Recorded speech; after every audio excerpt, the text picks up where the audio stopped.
Ladies and gentlemen, let me start with a question that should stop us in our tracks. If the world owes 317 trillion, who exactly is being paid? Who is the lender when everyone is in debt? This is not just a number flashing on financial news screens. This is the story of our global economy, our future opportunities, and the silent system that shapes the lives of billions. Today, I invite you to look beyond fear, beyond confusion, and seek clarity, because understanding debt is not about panic, it is about power. When people hear that global debt has crossed the level of 317 trillion, the immediate reaction is shock, even fear. It sounds as if the world is standing on the edge of a financial cliff, with no one left to provide support. But this reaction is built on a misunderstanding of how modern economies actually function. Global debt is not a single pile of unpaid bills waiting to collapse the system. It is a vast, interconnected and circular financial structure in which money constantly moves between borrowers and lenders. The same institutions, governments, and individuals often play both roles at different points in time, creating a continuous loop rather than a dead end. At the heart of this circular system is the idea that debt and assets are two sides of the same balance sheet. What appears as debt to one entity appears as a financial asset to another. When a government issues bonds, it records a liability, but investors record those same bonds as safe, income-generating assets. Pension funds, insurance companies, banks, and mutual funds actively seek these instruments because they provide stability and predictable returns. The hook here is simple but powerful. What looks like global weakness is, in many cases, global confidence expressed through lending. This circulation becomes even clearer when we examine the role of financial intermediaries. Banks collect deposits from households and businesses and transform those savings into loans. Capital markets pool funds from millions of investors and redirect them to governments and corporations in need of financing. Central banks act as stabilizers, ensuring liquidity flows smoothly through the system during periods of stress. Money does not stop, it changes hands, changes form, and changes purpose. The fear that everyone owes money ignores the fact that someone is always on the other side earning interest, managing risk, and planning for the future. A critical but often overlooked element of this cycle is the role of ordinary individuals. Through retirement funds, insurance policies, and long-term savings plans, people unknowingly become major lenders in the global economy. A worker saving for retirement in one country may be financing infrastructure in another through bond markets. This creates a powerful connection between personal financial decisions and global economic stability. The real hook is this: the global debt system is not distant or abstract. It is built on everyday choices made by millions of people who may never see themselves as lenders. The circular nature of debt also explains why rising debt levels do not automatically trigger collapse. As long as income, productivity, and economic growth continue, debt can be serviced, refinanced, and reinvested. Governments roll over old debt by issuing new bonds, corporations refinance to expand operations, and financial institutions rebalance portfolios to manage risk. This constant renewal keeps the system alive. The danger does not come from circulation itself, but from breakdowns in trust, transparency, or growth. When confidence weakens, the circle tightens and liquidity slows. Another compelling aspect of this system is its self-reinforcing behavior. Lenders provide funds because they expect stability and returns, and borrowers gain access to capital because lenders believe in their ability to repay. This mutual dependence creates discipline but also resilience. Even during crises, the system adapts through policy intervention, restructuring, and innovation. The question is no longer who is lending, but how effectively capital is being allocated within the circle. Understanding global debt as a circular system transforms the narrative from panic to perspective. It shifts the focus from raw numbers to relationships, from fear to functionality. Debt, in this sense, becomes a reflection of economic integration and financial trust rather than an automatic signal of failure. Once this is understood, the 317 trillion figure stops being a threat and starts becoming a window into how deeply connected the modern global economy truly is. The statement that every debt has a corresponding lender sounds simple, almost obvious, yet it is one of the most misunderstood ideas in economics. When people hear about massive government deficits, corporate borrowing, or household debt, the focus immediately falls on the borrower, as if debt exists in isolation. The real story, however, begins on the other side of the transaction. Debt only comes into existence because someone, somewhere, has chosen to lend. This single fact transforms debt from a symbol of weakness into evidence of confidence, trust, and expectation of future repayment. Consider government debt, often portrayed as a burden passed from one generation to the next. When a government issues bonds, it is not borrowing from an invisible entity. It is borrowing from investors who willingly exchange cash today for a promise of future payments. These investors include banks, pension funds, insurance companies, mutual funds, and even households directly or indirectly. The hook here is striking. When people worry about government debt, they often forget that the same debt forms the backbone of retirement systems and long-term savings strategies around the world. Corporate debt follows the same logic. When companies issue bonds or take loans, they are tapping into pools of capital looking for return. Institutional investors manage trillions of dollars and are constantly searching for reliable borrowers to meet their obligations to clients. Corporate debt becomes an asset on investor balance sheets, priced, traded, and analyzed. The existence of this debt signals that lenders believe in the firm's business model, cash flow, and growth prospects.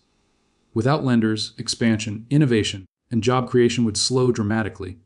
The presence of debt, therefore, reflects belief in future value, not just present need.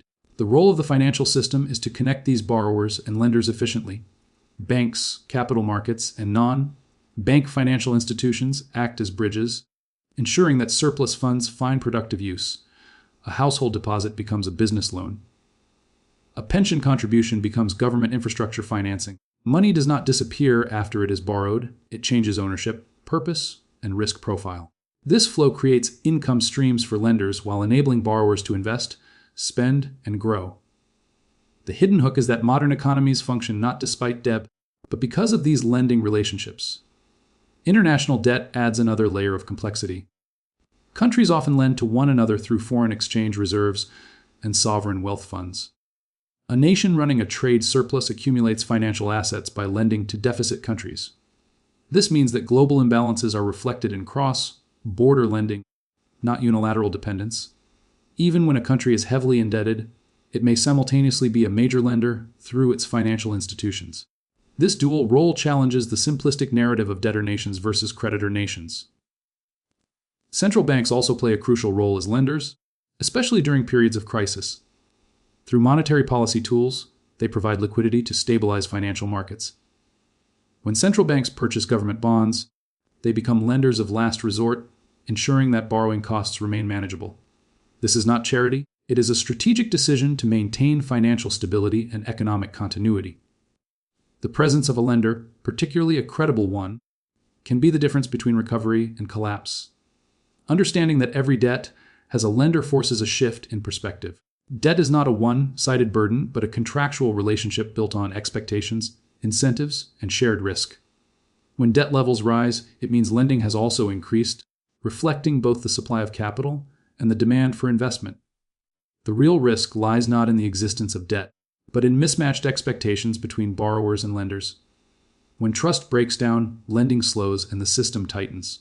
Once this relationship is clear, the narrative changes. Debt becomes a mirror of financial confidence rather than a signal of inevitable crisis.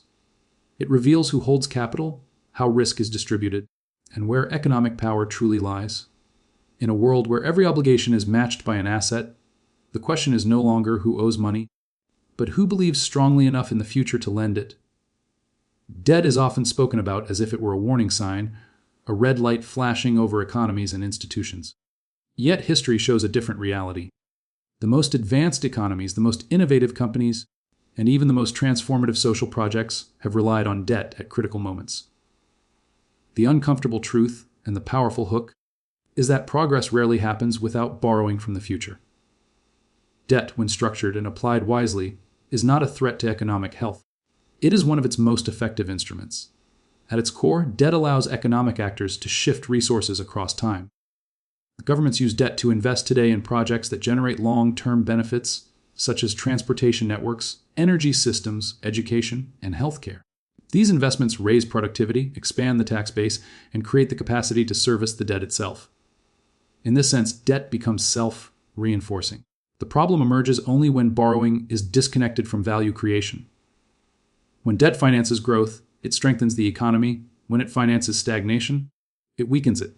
The same principle applies to businesses. Companies rarely grow by relying solely on retained earnings. Strategic borrowing enables firms to scale operations, enter new markets, invest in research, and adopt new technologies. Investors are willing to lend because they expect future cash flows to exceed current costs. The presence of corporate debt often signals ambition and confidence rather than distress. The hook here is subtle but important. Many of the products and services that define modern life exist because someone was willing to take on debt before the returns were visible. Household debt also plays a role in economic development. Mortgages allow families to access housing decades before they could afford it through savings alone. Student loans enable investment in human capital, increasing lifetime earnings and productivity. When aligned with income growth and supported by stable employment, household debt contributes to economic mobility. The danger lies not in borrowing itself, but in borrowing without a realistic pathway to repayment. Productive debt expands opportunity, reckless debt restricts it. From a macroeconomic perspective, debt acts as a stabilizing force when used correctly. During economic downturns, government borrowing can offset declines in private spending. By financing stimulus programs, social support, and public investment, debt helps prevent deeper recessions and long-term damage. This countercyclical use of debt is a cornerstone of modern economic policy. The hook is counterintuitive. In times of crisis, borrowing more can actually reduce long-term economic pain rather than increase it. Interest rates play a crucial role in determining whether debt is productive or harmful. When borrowing costs are lower than the return on investment, debt enhances growth and sustainability. Economies with strong institutions, credible policies, and transparent governance can maintain higher debt levels without instability. This explains why some countries operate comfortably with large debt burdens while others struggle at much lower levels. The difference is not the amount borrowed, but the quality of economic management behind it. Debt also drives innovation by enabling risk-taking. Breakthrough technologies often require upfront capital with uncertain outcomes. Debt financing spreads risk across investors and time, making innovation possible at scale. Without access to credit, many transformative ideas would never leave the planning stage. The global economy's capacity to evolve depends on this willingness to finance uncertainty in pursuit of long-term gains. Understanding debt as an economic tool reshapes the conversation entirely. It shifts focus from fear to function, from numbers to outcomes. Debt does not automatically signal fragility, misused debt does. When aligned with productivity, governance, and long-term vision, debt becomes a lever for growth rather than a weight on the system. The real question is not whether economies should use debt, but whether they are using it wisely enough to justify the future they are borrowing from. Not all debt carries the same economic meaning, and this distinction is where many systems quietly begin to fail. Unproductive debt does not expand capacity, raise income, or improve efficiency. Instead, it consumes future resources without creating the means to repay them. The hook that often goes unnoticed is this: economies rarely collapse because they borrow too much. They struggle because they borrow without building anything that lasts. When governments rely heavily on debt to finance recurring expenses rather than long-term investment, structural vulnerability begins to form. Borrowing to cover administrative costs, inefficient subsidies, or short-term political promises may provide temporary relief, but it does not generate future revenue. Over time, interest payments grow while productive capacity remains stagnant. This creates fiscal pressure, forcing governments to either raise taxes, cut essential services, or borrow even more. The cycle tightens, and debt shifts from a supporting tool to a persistent constraint. In the corporate sector, unproductive debt often appears in the form of borrowing that fails to improve competitiveness. When companies take on debt to sustain declining business models, fund excessive buybacks without strategic value, or delay necessary restructuring, they weaken their long-term position. Initially, credit may mask underlying problems, creating the illusion of stability. The hook here is uncomfortable, but real debt can hide inefficiency for years before exposing it suddenly and severely. Household-level unproductive debt presents a similar risk. Borrowing to maintain consumption without income growth erodes financial resilience. High-interest consumer debt, particularly when disconnected from asset accumulation or skill development, limits future choices. As repayment obligations rise, households reduce spending, savings, and investment in education or health. This not only affects individual welfare, but also dampens broader economic demand. What begins as a personal financial decision gradually becomes a macroeconomic concern. Unproductive debt also reduces policy flexibility during economic shocks. Highly indebted governments and institutions have fewer options when crises emerge. The need to service existing obligations limits their ability to respond with fiscal support or investment. Markets become more sensitive to risk, borrowing costs increase, and confidence weakens. The hook is strategic vulnerability is not created at the moment of crisis, but quietly built during periods of complacency. Another critical dimension is how unproductive debt affects investor expectations. Lenders assess not just the ability to repay today, but the credibility of future economic management. When debt accumulates without visible progress in productivity or reform, risk perceptions change. Capital becomes more expensive or scarce, forcing borrowers into unfavorable terms. This shift can happen gradually, then suddenly, as confidence reaches a tipping point. The system does not fail loudly at first, it tightens silently. Unproductive debt also distorts resource allocation. Capital tied up in servicing non-growth, generating obligations cannot be redirected toward innovation, infrastructure, or human capital. This misallocation slows long-term growth and reduces competitiveness. Over time, economies burdened by such debt fall behind more disciplined peers, not because they lacked access to credit, but because they failed to use it strategically.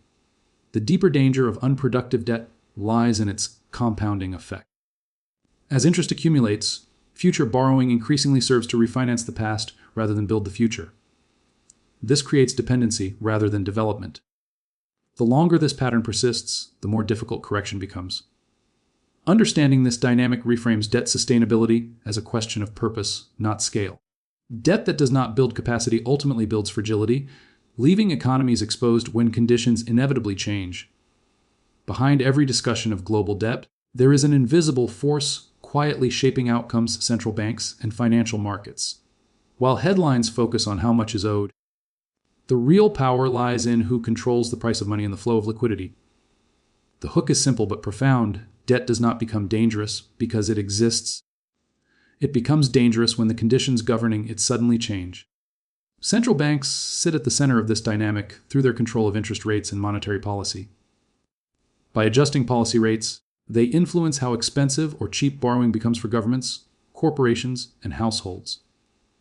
When rates are low, debt is easier to service, refinancing is smoother, and investment is encouraged. When rates rise, the same level of debt can quickly feel heavier. What once seemed manageable can turn restrictive almost overnight. This is why debt sustainability is not fixed. It is highly sensitive to policy decisions. Financial markets amplify these effects through expectations. Bond markets do not wait for crisis to happen. They price risk based on forecasts, credibility, and confidence. If investors believe that a borrower, whether a government or a corporation, has strong institutions, predictable policies, and growth potential, they demand lower returns. If doubt enters the picture, borrowing costs rise immediately. The hook here is psychological as much as economic markets respond not only to reality, but to belief about the future. Liquidity plays an equally critical role. Central banks act as providers of last resort, ensuring that markets continue to function during periods of stress. During financial crises, central banks inject liquidity to prevent panic, stabilize asset prices, and maintain confidence in the system. These actions do not erase debt, but they buy time and space for adjustment. Without this intervention, even healthy borrowers can face sudden funding shortages, turning temporary shocks into systemic failures. The interaction between central banks and markets creates a feedback loop. Policy signals influence market behavior, and market reactions influence policy decisions. When inflation rises, central banks tighten conditions, markets reprice risk, and debt servicing costs increase. When growth slows, central banks ease policy, markets respond with renewed lending, and debt becomes more affordable. This constant adjustment keeps the system moving, but it also introduces volatility. The hook is clear: debt lives in a world of moving targets, not stable rules. Global debt dynamics are further complicated by differences in monetary credibility. Countries with trusted central banks and stable financial systems enjoy greater flexibility. They can sustain higher debt levels because markets believe in their ability to manage it. Others face harsher constraints, where even modest increases in debt trigger sharp market reactions. This asymmetry explains why similar debt ratios produce very different outcomes across economies. It is not just about numbers, but about trust built over time. Exchange rates add another layer of influence. For borrowers with debt denominated in foreign currencies, shifts in global financial conditions can dramatically alter repayment burdens. A change in interest rates by a major central bank can ripple across borders, tightening conditions far beyond its own economy. This global interconnectedness means that debt dynamics are no longer purely domestic decisions. The hook is unsettling, but accurate financial sovereignty is increasingly shared. Understanding the role of central banks in markets reveals why managing debt is as much about credibility as it is about accounting. Transparent communication, consistent policy frameworks, and institutional independence reduce uncertainty and stabilize expectations. When these elements weaken, markets respond quickly, often brutally. Debt does not spiral because of a single policy mistake, but because confidence erodes gradually until it breaks. In this environment, debt sustainability becomes a living process rather than a static calculation. It evolves with interest rates, liquidity conditions, and market sentiment. Central banks and financial markets do not simply observe debt, they actively shape its cost, its risk, and its long-term impact. Recognizing this power shifts the conversation from fear of debt itself to respect for the forces that govern it every day. One of the most overlooked truths in the global debt conversation is that ordinary people are not just passive observers of borrowing and lending. They are deeply embedded within it. Through savings accounts, pension contributions, insurance premiums, and investment funds, households collectively become some of the largest lenders in the world. The hook is striking. While many people worry about who the world owes money to, they rarely realize that a portion of it is owed to them. Modern financial systems are designed to pool household savings and redirect them toward borrowers who need capital. When individuals deposit money in banks, those funds do not sit idle. Banks lend them to businesses, governments, and other households. When workers contribute to pension funds, those funds invest heavily in government bonds, corporate debt, and structured financial instruments. This means long-term household savings are transformed into long-term loans that finance infrastructure, corporate expansion, and public services.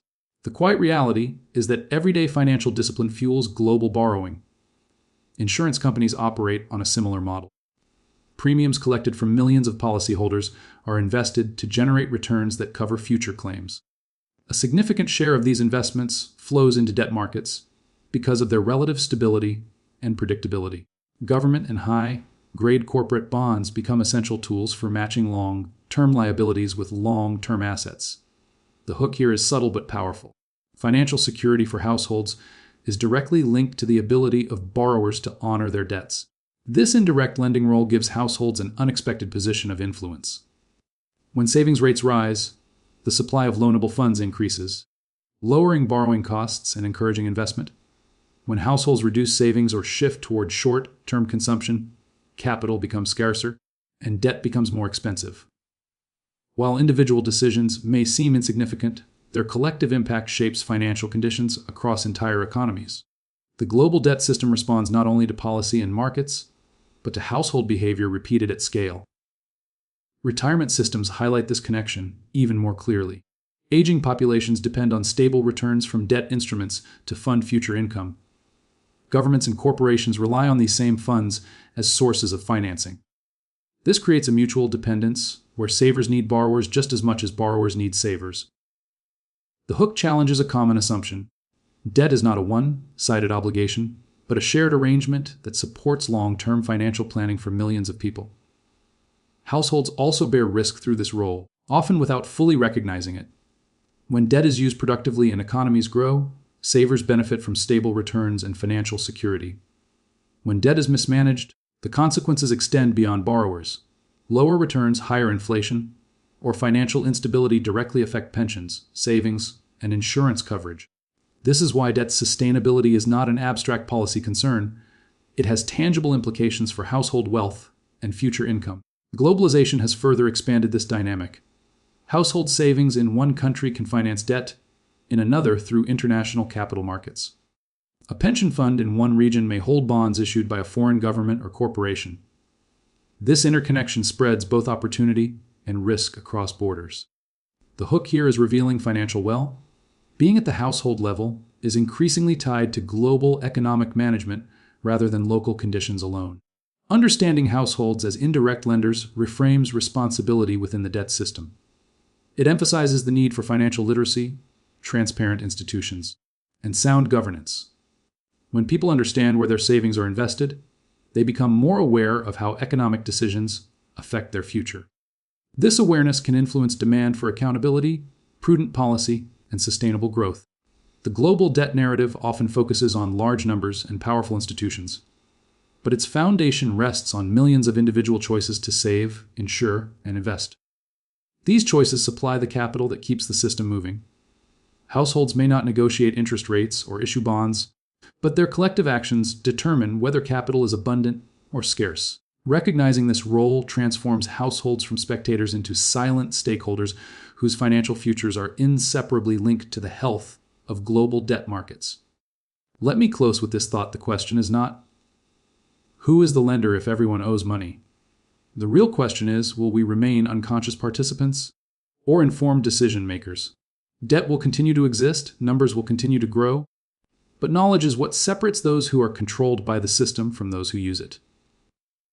Understand the system, respect the tool, and you will never fear the number again. Thank you.